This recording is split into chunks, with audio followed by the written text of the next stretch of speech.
Hey everyone, this is Ieasha of Life Designs by Ieasha, and welcome back to my channel. Well, today is Tuesday, so I'm back with another inspirational, motivational topic, and I'm going to continue on with the part 4 of the power of expectations. And like I told you before, this is a four-part series. I've already went over part 1 through 3. So I'm just going to do a quick overview, a quick review of part 1 through 3 that I've already went over. And in part 1, I talked about how God said in Habakkuk 2 through 3 in the King James Version to write your vision and make it plain. In part 2, I talked about being fruitful and multiplying. In part 3, which was on last Tuesday, I talked about stepping out on faith, having a vision, having faith, which is believing, and how in Philippians 4:6-7 in the King James Version, God says, be careful or anxious for nothing, but in everything by prayer and supplication with thanksgiving, let your requests be made known unto God. So that's a quick overview of the part 1, 2, and 3 that I went over a couple of Tuesdays back. So today I will be going over the power of expectations, part 4, which is the last part. When my husband and I were believing for our home, we also wrote the vision for a reliable vehicle that could sit at least 6 people because it's 5 of us. Yes, we believe for an SUV, but just not any SUV. We were specific with the type of SUV that we wanted because our family, we needed more room, okay? We wrote the vision of what type, what color, how many miles, what exactly we wanted in the SUV.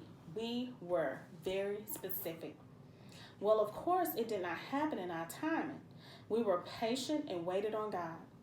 We drove our little car where our children was squished together, and my oldest, especially my oldest, of course, by her being a teenager, she started complaining about she needed more room to move around. So after writing our vision, we prayed about it and asked God to help us with finding the vehicle that we had a vision for. It took about a couple of months, maybe a little longer, but we did find that vehicle that we had envisioned.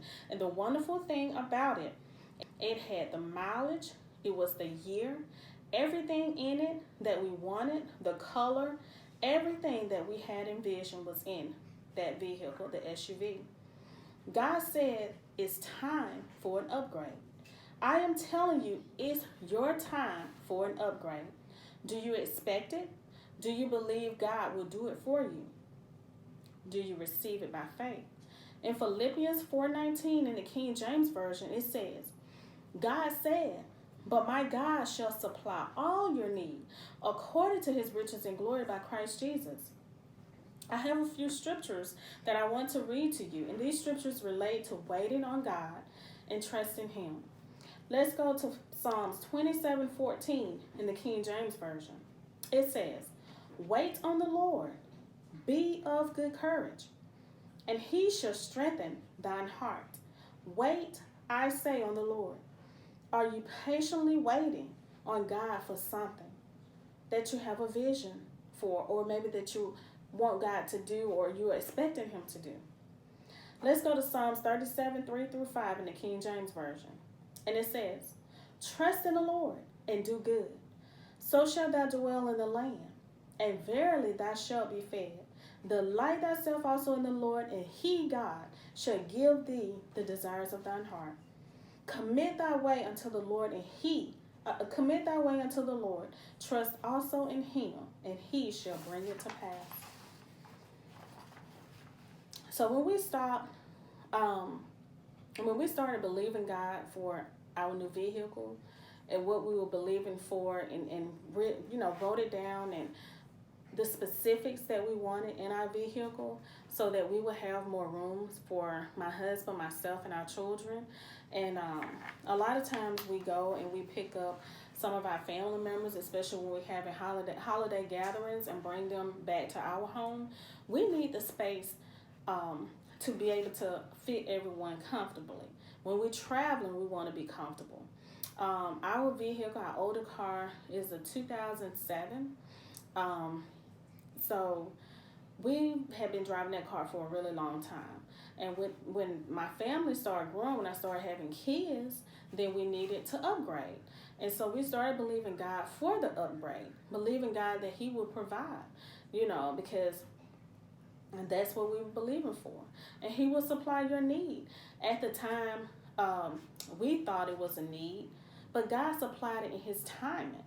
He supplied it when He knew that we needed it most. Okay? So, in closing, there are times we want it right now. We don't want to wait on God. I know because I've been there many times. But when we wait and be patient, amazing things start to happen. Don't rush what you are expecting. Don't rush life. Don't rush God. His timing is perfect. When the storms of life start to rage, don't get upset. Don't doubt. Don't worry or fear. Just trust God and expect Him to bless you. And I know sometimes that can be difficult because a lot of times us as humans, we want things right now. We worry about things. But when we just give it to God and be still and know that God will do exactly what you expect Him to do or what He promised you He would do in your life. And like my mama used to always tell me, it may not come when you want it, whatever it is that you're expecting, whatever it is that you want God to do. My mom used to always tell me, it may not come when you want it, but it's always right on time. So I thank you all for watching my The Power of Expectation 4-part series. I hope it has blessed you in some way.